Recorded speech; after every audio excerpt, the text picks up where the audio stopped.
Chapter 6 of The Midnight on the Moon.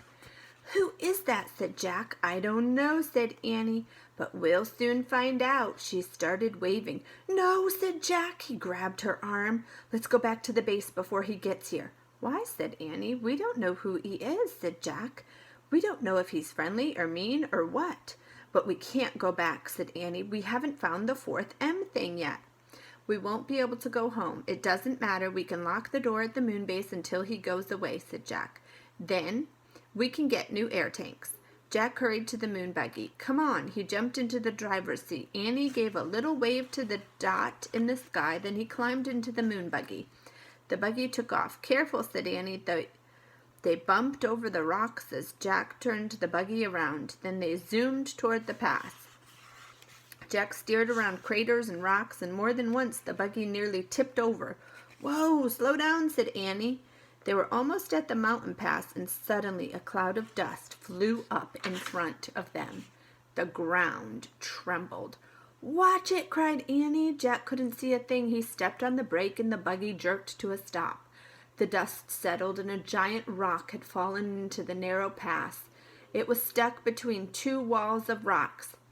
They were trapped. What do you think's gonna happen? Make a prediction. Jack quickly found a picture of a giant rock in the moon book. He read aloud, "Rocks of all sizes crash into the moon from outer space. These rocks are called meteorites." "We're lucky that meteorite didn't land on us," said Jack. "Yeah, I guess it's too big to be the M thing," said Annie. She had climbed out of the moon buggy and was standing by the meteorite. It was more than twice as tall as she was. Jack looked at the black sky. The flying thing was nowhere in sight yet. "We'll have to jump over it," Annie said. "Jump? I don't think so," said Jack. "It's too high." "I'm going to try anyway," said Annie.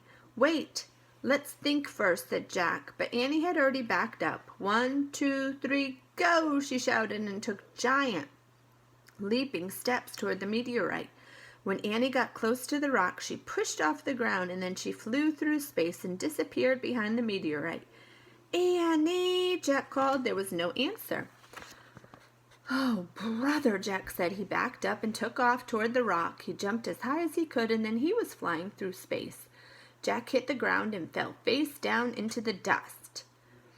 Jack tried to stand, but his suit was too bulky. He tried to roll over, but his suit made it even that impossible. "Oh no," he groaned. "Not again." "Are you here?" asked Annie. "Did you make it?"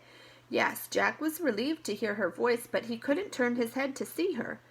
He could only hear her over the radio. "Can you help me up?" he asked. "Nope," said Annie. "Why not?" "I fell down too," she said.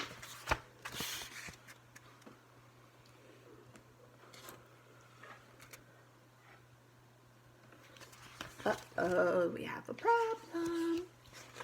How do you think they're going to get up? Are they going to be stuck there? "Oh, brother," Jack sighed. "Now we are really in trouble." He tried to stand again and failed. "Can you see something?" he asked. "Just the sky," said Annie. "Wow, is it weird?" "I'm worried about our air tanks," said Jack. "I feel like it's been 2 hours. "Jack," said Annie. "And what about that moon man?" said Jack. "Where did he go to?" "Jack," whispered Annie. "What?" "He's here," she said. "The moon man is here." "What?" "He's standing above me." And that's the end of chapter 6.